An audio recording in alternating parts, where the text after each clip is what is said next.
Perkenalkan, nama saya Arina, saya dari kelas 1 TKJ. Sekarang saya akan menceritakan tentang izin tertulis untuk mengamuk. Abu Nawas hanya tertunduk sedih mendengarkan penuturan istrinya.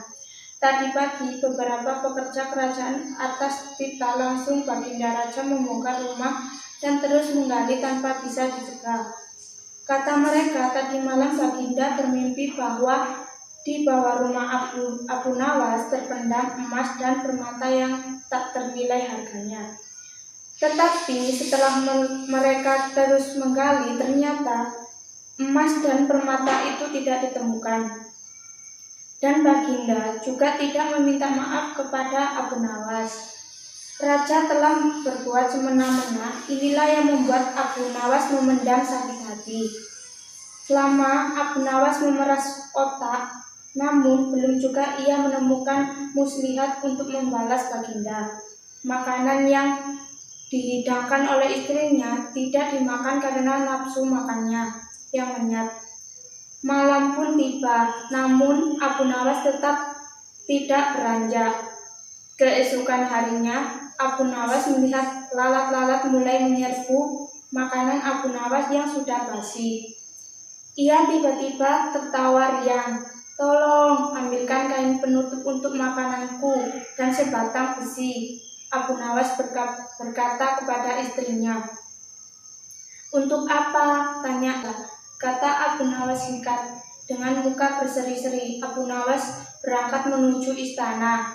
Setiba di istana, Abu Nawas membungkuk hormat dan berkata, "Ampun tuanku, hamba menghadap tuanku. Baginda hanya untuk mengadukan perlakuan tamu-tamu yang tidak diundang. Mereka memasuki rumah hamba tanpa izin dari hamba dan berani memakan makanan hamba." "Siapakah tamu-tamu yang tidak diundang itu, wahai Abu Nawas?" sergap Baginda kasar. "Lalat-lalat ini, tuanku," kata Abu Nawas sambil membuka penutup piringnya. "Kepada siapa lagi kalau bukan kepada Baginda junjungan hamba? Hamba mengadukan perlakuan yang tidak adil ini. Lalu keadilan yang bagaimana yang engkau inginkan dari diriku? Hamba hanya menginginkan izin tertulis dari Baginda sendiri, agar hamba bisa dengan leluasa menghukum lalat-lalat itu." Baginda Raja tidak bisa mengelakkan diri menolak permintaan Abu Nawas, karena pada saat itu para menteri sedang berkumpul di istana. Maka dengan terpaksa Baginda membuat surat izin yang isinya perkenankan Abu Nawas memukul-mukul lalat itu dimanapun mereka hinggap. Tanpa menunggu perintah, Abu Nawas mulai mengusir lalat-lalat di piringnya hingga mereka terbang dan hinggap di istana sini. Dengan tongkat besi yang sudah sejak tadi dibawanya dari rumah, Abu Nawas mulai mengecat dan memukuli lalat-lalat itu.